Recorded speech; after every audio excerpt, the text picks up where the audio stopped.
What's up, everybody? Straight Jacket here, and I got a radio here that's pretty neat. I'm gonna sell.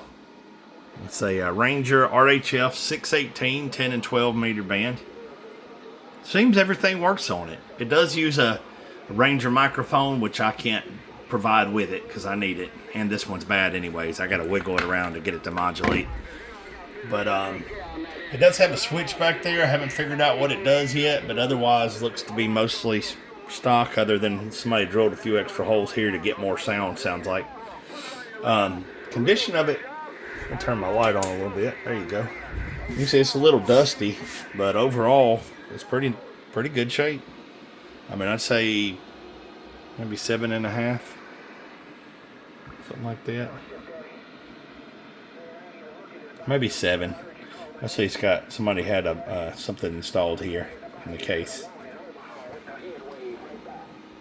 Yeah, that side's really clean. I mean, I guess I could wipe it down and make it look less dusty so you can see the full condition of it, but I'm pretty lazy today.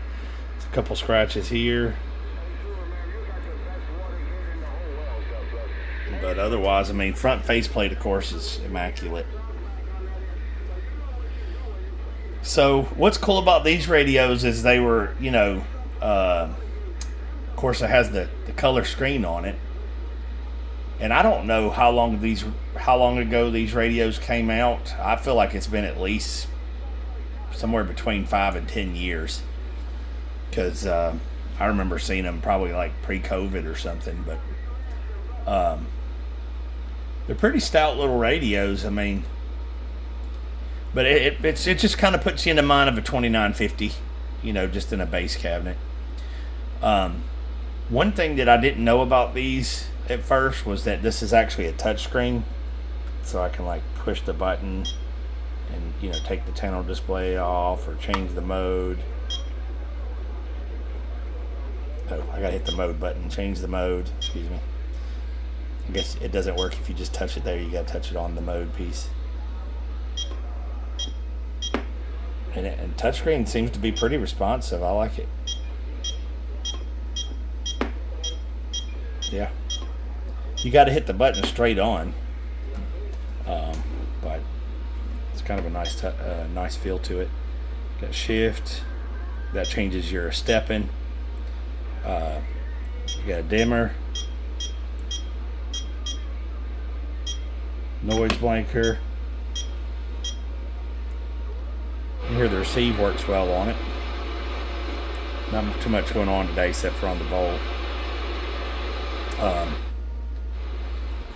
It's of course got scan, which of course we have to turn our squelch up,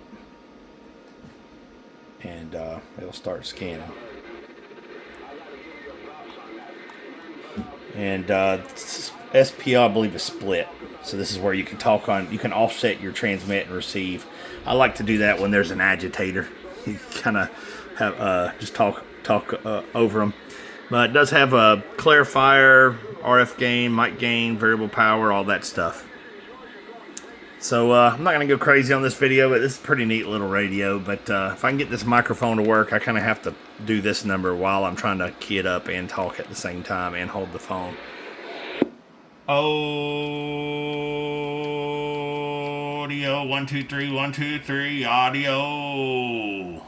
So we're at 36 watts peak or so, and if I turn the mic gain all the way up or variable power all the way down, maybe like 1/4 of a watt, and variable power all the way up, 4 watts. And it looks like if the mic gain's all the way up, it's, let's see, this little, if I can get this mic to work. Audio, about 100% modulation with it all the way up. Maybe a little more if that mod meter's right. If that mod meter's right. Audio. So it's got SWR, power, mod, everything on that display there.